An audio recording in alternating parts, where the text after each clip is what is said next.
मैदेरनि गाग्लोबनायाव बिपुल नार्जारिनि गंसे नखरा सिलिंखार।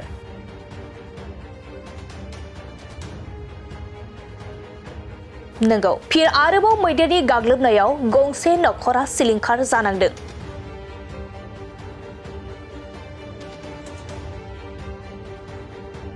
थांनाय हरनि 9 रिंगासो समाव हाग्रानि मैदेर फालोआ तामुलपुर जिल्लानि सेसाफानि कुमारपारा गामिनि बिपुल नार्जारिनि थाग्रा न'खौ बोख्लाबोसि खालामनानै सिफायनानै गालांदों। लोगोसे जानो थाखाय थिनानै दोननाय बस्थानै माइखौ दिहुननानै जालाङो। बेजों लोगोसेनो फख्रिपारा गामिनि आथिम बरगयारिनि माइ दोनग्रा न'नि इन्जुरखौ बोफायनानै जानो थाखाय थिनानै दोननाय माइखौ जालाङो।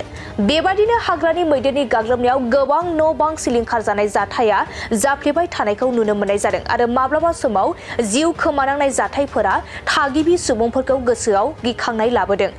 दुखुनांथाव बाथ्रानि तामुलपुर सेसाफानि ओनसोलाव गोबाव समनिफ्रायनो सोमजिबाय थानाय हाग्रानि मैदेर आरो सुबुंनि गेजेराव जाफ्लेबाय थानाय दावहाखौ हाग्रा बिफान, आसाम सरकार, बिटिसि सरकार आरो समस्तिनि एमसिएलए एमएलएफोरखौ बिनि सायाव दासिम जेबो बिफाव लाफैनायखौ नुनो मोननाय जायाखै।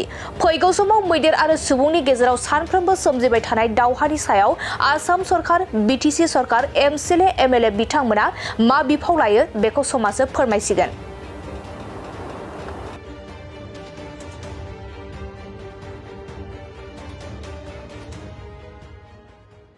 हरनि 9टासोआव मा खालामना दंमोन नोंसोरलाय? जोङो दा गेदेरफोर मोननाव ओंखारलांदोंमोन आरो दा इसानावनो थाहैनानै ओंखारलांदोंमोन आरो जेन थेन बासिलांदों आरो जों दा जों माने दा न'आव थायाखै। सानथाम सानब्रैसो जाबाय जों न'आव थायाखै जों न'आवनो गिनानैनो जों थानाय जायाखै आरो न'आव हौवा मानसि गैया आरो जोंहा दा न'आव दा जोंहा बिमा फिसाल' थायो आरो गिनानै जोङो न'आवनो थायाखै। रावबो गैया आरो जों बिमा फिसाल' थायो दा बायदिसिना बायजोब्बाय माजोब्बाय एसे सहाय हरबानो जाबाय नोंसोरो मा खालामनो आरो उपाय गैया। मानैमोन मैदेरा फालो फैदोंमोन फैनाया थेवबो फालोआ बिथिं फैनो हास'वासै मानैल' फैदों आरो ना गावस्राना फैदों आरो मा सिलिंखार जाखो?